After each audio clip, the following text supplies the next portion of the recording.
The body was cut clean in half, not torn, not hacked, but severed with surgical precision. On the morning of January 15, 1947, a woman walking her child through a vacant Los Angeles lot noticed what appeared to be a discarded mannequin, white, still, and broken. It wasn't a mannequin. It was a 22-year-old woman, carefully posed, completely drained of blood, her face carved into a permanent, horrifying smile. Police would call it murder. The press would name her the Black Dahlia. But the real question remains, how did someone commit one of the most brutal crimes in American history and then vanish into thin air? Elizabeth Short wanted what thousands wanted in post-war Hollywood: fame, security, a future. She was born in Massachusetts, raised during the Great Depression. Her father vanished when she was a child, later discovered alive, having staged his own death. Elizabeth grew up fragile, asthmatic, quiet, but determined. By 1946, she was drifting between California cities, living in cheap hotels, staying with friends, always waiting for her break. People described her as polite, soft-spoken. Despite later rumors, there is no evidence she was a prostitute, no criminal record, no known enemies, just a young woman trying to survive Hollywood. And then she disappeared.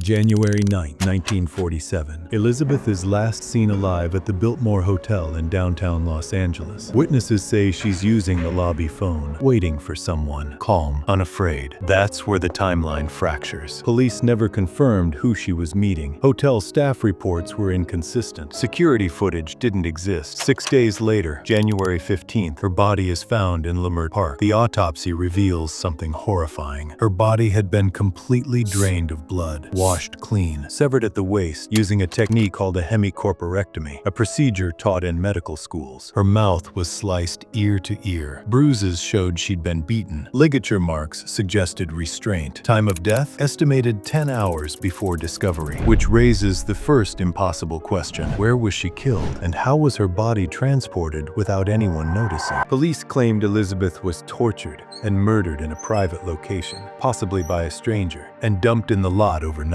Case closed. No suspect, no arrest. But the details don't agree. There was no blood at the crime scene, meaning the murder happened elsewhere. Yet police never identified a confirmed secondary location. More disturbing, her body was meticulously posed, arms raised, legs spread. Then the letters began arriving, handwritten notes sent to newspapers. One contained Elizabeth's birth certificate, her address book, personal belongings. The sender signed off as the Black Dahlia Avenger. Police said it was a hoax, but the items were real, and only the killer or someone close could have had them.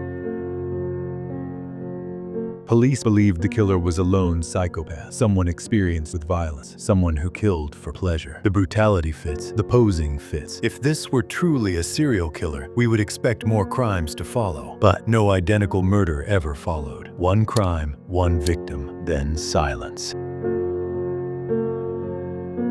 In the 1990s, a former LAPD detective accused his own father, Dr. George Hodel. Hodel was a surgeon, trained in precision cutting, lived near the area. Wiretaps recorded him saying, "Supposing I did kill the Black Dahlia. They can't prove it now." But here's the problem. The quote was fragmented, context unclear, and despite years of investigation, no physical evidence ever tied him to Elizabeth. Suspicion isn't proof.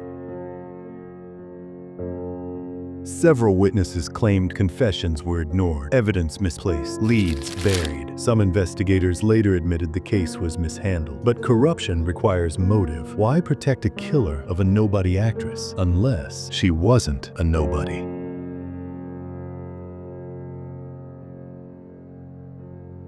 Elizabeth was transient, dependent on others for shelter. Someone offered her help, a ride, a place to stay. No signs of forced entry, no defensive wounds suggesting surprise rather than struggle. That means she knew her killer and trusted them. There's one detail buried deep in the autopsy report. Elizabeth's body showed signs of being washed after death. That means access to a bathroom. This wasn't a random attack in an alley. It was deliberate, organized. Even more unsettling, the precision cut wasn't just medical. It It was textbook. Few people in 1947 Los Angeles had that skill. Fewer still had reason to hide it. Police focused on outsiders, drifters, strangers. But what if the killer wasn't hiding in the shadows? What if he was respected, educated, invisible because no one wanted to look too closely? Elizabeth Short became a symbol, a nickname, a headline, but the real woman disappeared beneath the myth. 70+ years later, the evidence is gone. No arrest, no trial, no justice. Only photographs, letters, and a smile carved into silence. The Black Dahlia case isn't just unsolved, it's unfinished, and the most disturbing possibility remains. What if the killer was never hiding at all, just protected by power, time, and our willingness to stop asking questions?